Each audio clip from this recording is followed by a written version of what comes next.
Nagngangalit ang ragasa ng tubig sa Ambal River sa Buldon, Maguindanao del Norte.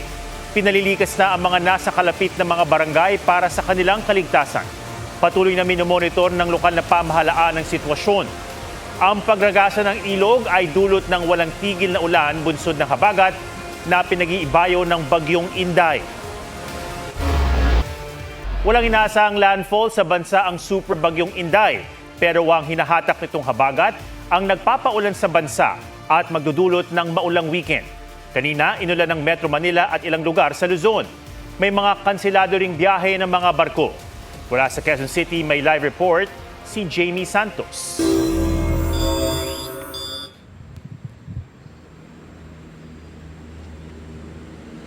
Atom, manakanakang mahina hanggang sa malakas na pag-ulan ang inaasahan ngayong gabi sa malaking bahagi ng Luzon at ilang lugar sa Visayas dahil yan sa habagat na pinalakas ng bagyong Inday. Halos mamuti ang langit nang bumuhos ang napakalakas na ulan sa Quezon City kaninang hapon. Sa Timog Avenue, nag-zero visibility pa. Matapos ang ilang minuto, binaha ang ilang lugar. Hirap tuloy ang mga motorista sa bahaging ito ng EDSA Santolan. Maging sa ilang bahagi ng Quezon City, gaya sa Cubao, nakaranas din ng malakas na ulan.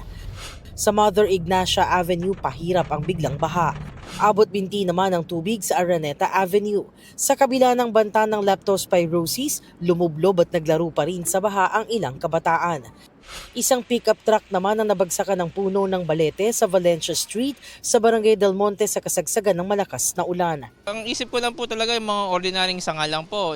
Kasi hindi ko rin po ramdam na malakas yung pagbagsak sa kanya. Pero yung pala sa labas, malaka pala ang damage po. Ramdam din ang malakas na ulan kanina sa Quiapo sa Maynila, sa Parañaque at Pasay City. Maging sa bahagi ng NLEX southbound sa Valenzuela. Sa Naik, Cavite, bumuhos din ng malakas na ulan na nagpabaha sa ilang lugar. Sumabay pa ang malakas na hangin kaya lumaki rin ang mga alon sa dalampasigan. Pero sa kabila nito, di napigilan ang ilang kabataang maligo sa dagat kahit delikado. Malalaki rin ang alon sa Tanza, Cavite, kaya ang mga mangingisda pahinga muna sa paglalayag. Delikado po, minsan di mo masabi buhay mo sa laot. Pwede ka mapahamak, makidlatlan, tumabambang ka. Bigla ring bumuhos ang ulan sa Batangas. Sa Lipa, halos mag-zero visibility dahil sa lakas ng ulan. Ganyan din ang sitwasyon kanina sa Batangas Port, kaya nananatiling kanselado ang mga biyaheng Paodyongan at Katiklan. Ayon sa pamunuan ng Pantalan, mga shipping line na ang nagkusang magkansela. Mahaba kasi ang biyahe ng mga barko at delikado sakaling maging maalo ng dagat. Ipinagbawal na rin muna ang biyahe ng maliliit na sasakyang pandagat sa Basco, Batanes na pinakamalapit sa bagyong Inday. Hanggang norte, nagparamdam ng bagsik ang masamang panahon.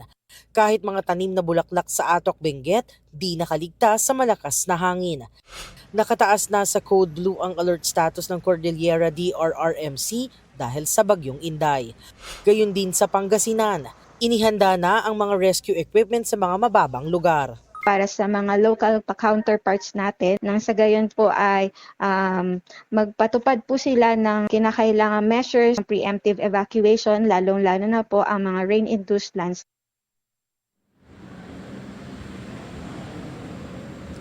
Atong patuloy na pinapayuhan ng publiko na manatiling alerto at bantayan ng mga weather advisories ng Pag-asa at ang abiso ng kanilang lokal na pamahalaan, lalo na yung naninirahan sa bahaing lugar at may banta ng pagguho. At yan ang latest mula rito sa Quezon City. Balik sa iyo, Atom. Maraming salamat, Jamie Santos. Tataas ang singil na Meralco ngayong buwan, 34 centavos per kilowatt hour ang magiging dagdag singil. Katumbas yan ang dagdag na mahigit 68 pesos para sa karaniwang bahay na kumukonsumo ng 200 kilowatt hours kada buwan. Paliwanag ng Meralco, tumaas ang generation cost o halagang binabayad sa mga planta ng kuryente. May epekto rin ng kasalukuyang maintenance shutdown ng Malampayan Natural Gas Facility na nagsimula noong June 15 at tatagal ng isang buwan. Bukod dyan, nakaambaring tumaas ang distribution charge o singil ng mga kumpanyang nagsusupply ng kuryente sa mga consumer gaya ng Meralco. Mula sa 1 peso and 35 centavos per kilowatt hour Nais ng Meralco na itaas ang average distribution charge sa 2 pesos and 34 centavos. Posibleng ilabas ng Energy Regulatory Commission o ERC ang desisyon dyan sa huling bahagi ng Agosto o sa Setyembre. Walang merito, yan ang dahilan ng Sandigan Bayan 5th Division sa pagbasura sa hiling ni Senator Jinggoy Estrada na makadalo sa impeachment trial ni Vice President Sara Duterte. Binubuno ngayon ni Estrada ang 90-day preventive suspension dahil sa kinakaharap na kasong plunder at graft kaugnay sa flood control scandal. Sa 7 pahinang desisyon, ipinunto ng Anti-Graft Court na hindi may tuturing na emergency o compelling temporary relief ang hiling ni Estrada. Inisa-isa rin ang mga naunang desisyon ng Korte Suprema na nagsasaad na hindi maaring mag-practice ng propesyon, magnegosyo o humawak ng posisyon ang mga nakadetine. Kung papayagan si Estrada na makadalo sa impeachment trial, para na rin siyang malaya na magawa ang mga pribilehiyong kakakibat ng kanyang posisyon. Bukod sa tila magiging special class ang estado niya, mababaliwala rin ang layunin ng kanyang preventive detention. Sinusubukan ng GMA News na makuha ang reaksyon dito ng kampo ni Estrada pero wala pa silang tugon sa ngayon. 2 rider ang nasawi sa magkahiwalay na salpukan sa intersection sa Isabela at Aklan. May report si John Consulta. Paliko mula sa isang crossing ang motorsiklong ito sa Alicia, Isabela nang tumbukin ng van. Ang rider na dinala sa ospital dahil sa matinding tama sa ulo at katawan, nasawi. Ligtas sa mga sakay ng van. Nangako ang driver ng van na tutulong sa mga naulila ng rider. Sa intersection din nagpang-abot ang isang motorsiklo at isang tricycle sa Kalibo, Aklan. Nasawi ang rider na napuruhan sa ulo. Sugatan naman ang tricycle driver.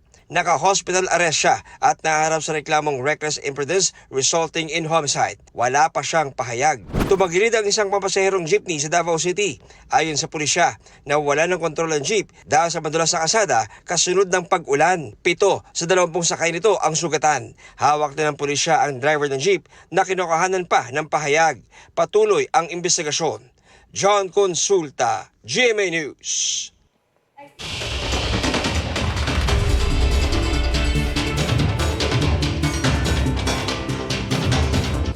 Pag-aari ng isang provincial board member o bukal ang sinalakay na farm sa Negros Occidental na nabistong pugad pala ng iligal na operasyon ng online sabong. Kinumpirma yan ng Police Regional Office ng Negros Island Region. Pinalughog ng mga otoridad ang farm kung saan nagtatago umano ang target na lang most wanted person pero nakatakas siya. 4 iba pang sangkot ang inaresto. Naabutan din ng mga panabong na manok at nadiskubre ang studio na may mga computer na umano'y ginagamit sa online sabong. Depensa ng bukal na si Andrew Montelibano. Diretahan lang ang kanyang farm at wala siyang alam sa iligal na aktibidad. Iniimbestigahan na ng pulisya ang posibleng koneksyon ng opisyal sa iligal na operasyon. Sa hiwalay na poultry farm sa Ormoc City, tumambad sa may-ari ang daan-daan niyang patay na manok. Ayon sa mga residente at City Veterinary Office, inatake ang mga ito ng miray o isang wild cat. Pinag-iingat ng City Vet ang mga residente. Bahagyang kumilos ang bagyong Inday habang patuloy na tinutumbok ang Southern Islands ng Japan. Sa 11 p.m. bulletin ng Pag-asa, nakataas ang wind signal number 2 sa Batanes. Wind signal number 1 naman sa Cagayan, kabilang ang Babuyan Islands, Northeastern Isabela, Apayao at Northern at Central Ilocos Norte. Huling namataan ng Pag-asa ang sentro ng Typhoon Inday, 485 kilometers east-northeast ng Itbayat, Batanes.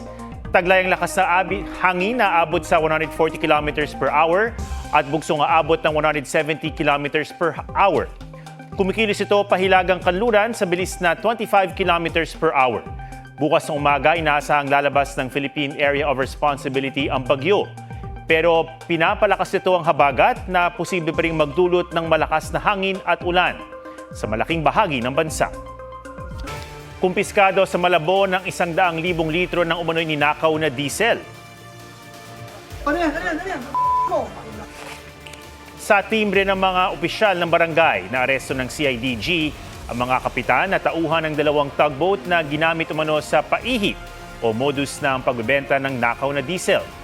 Nasa 20 milyong piso ang halaga ng mga tugboat at diesel. Nakakulong na ang mga sospek na tumangging magbigay ng pahayag. Inaalam pa kung kanino nakuha ng mga sospek ang nakumpiskang langis.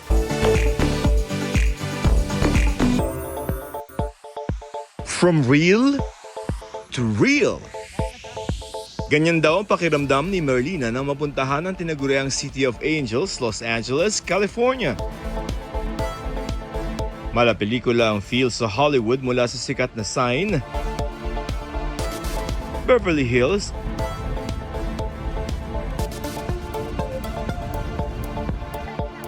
at Hollywood Walk of Fame.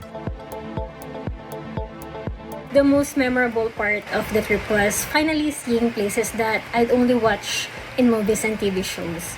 And yes, it felt really surreal to be standing there in person. Simula pa lang yan ang Hollywood experience ni Merlina na na-enjoy rin ang rides at movie experience sa isang theme park. Panoramic view, sa Griffith Observatory, tila buong Los Angeles ang tanaw mo. Pero kung may pinaka-ikinamangha siya sa Los Angeles trip, ito raw ang Santa Monica Pier. Bidang sunset sa beach dito at dinarayo rin ng mga lokal at turistang gustong mag-unwind. It was surreal seeing Santa Monica in person. The atmosphere there was very lively with people biking, jogging, and enjoying the beach and also watching the sunset. It felt relaxing and vibrant at the same time. Joseph Morong, GMA News.